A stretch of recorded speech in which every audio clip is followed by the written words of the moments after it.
Storytime with Tim, sharing my stories of long ago, back on the old porch, bloodhounds and all my relatives telling stories about fishing and all kinds of stuff. If you're new to the channel, please subscribe, leave comments, hit the notification bell if you like. Give me a like, hit the old hand thing, and let your friends and family, and your doggies too, know about Storytime with Tim on my YouTube. Below the video, you'll see a thing that says more. Click on that, opens up the description of the video. It has my merch store that's brand new, Amazon store that I have, my disclaimer, and some other things in there. So click on the link for my merch store, help support the channel, and let your friends know about it too. So let's get going on Storytime with Tim. This is going to be my second story in this edition of Storytime with Tim. Today's story, I call it Gettin' the Turtle. So back in Missouri, when I was young, my parents took me back there to visit our relatives. We actually lived here in the Seattle area, but we went back there to visit and see my relatives back there. This particular area in Missouri was called Monroe City, and before that it was called Indian Creek. My great-grandfather was in the Civil War back there. His brothers all settled in that area of Indian Creek. We went back there to see my relatives, and we went to JB and Betty Lou's place out there on a farm. They had Shetland ponies, and you know, that was the main thing out at the farm back there, I believe. Of course, I wanted to see the ponies. I was only about I don't know, 8, maybe 10 years old, and those things are nasty creatures. I mean, you go to pet them and they try to bite you.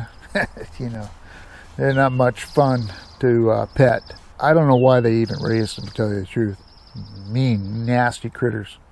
Anyway, so I took my .22 rifle that I had. My parents had trained me, you know, how to shoot and all that, you know, since I was old enough to hold a gun. They said, hey, why don't you go walk around the farm and take your .22 out there to see if you can find a squirrel or something like that, you know.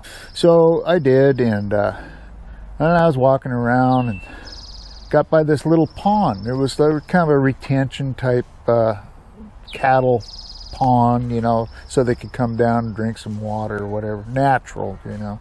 I was walking around there, see if I saw like a frog or a fish, you know, something that I could shoot. So I walked around and I saw this rock, you know, so I went, oh, that's kind of cool. So I went to stand on the rock, and all of a sudden some arms stuck out, and I went, what the heck is this? And I went, it's a turtle, you know. A turtle, geez, it's about that big around. So I stood on the turtle. All of a sudden it popped its head out, and I went, boom, got the turtle, right?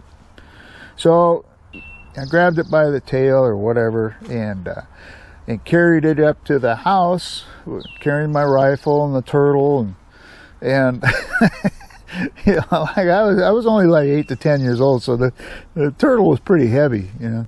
So I'm struggling, and I get it up to the house, and they said, where did you get that? And I told them, and then Betty Lou and JB, they knew about the turtle, and they didn't say nothing because I think they kind of liked that turtle, but too late now.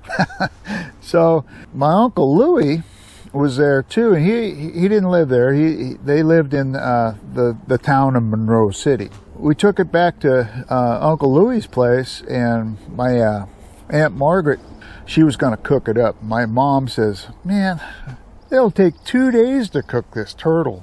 Otherwise, it's going to be harder than all get out. She says, we're leaving tomorrow. I says, well, so I went out front, and I took I think Mom or somebody took a picture of me and Uncle Louie. I had some fish in one hand and that turtle in the other. So hopefully I can find that picture, and when I do, I'll post it on this video. So that's my story of Get the Turtle. So hopefully you enjoyed that. There'll be some more stories coming. So stay tuned.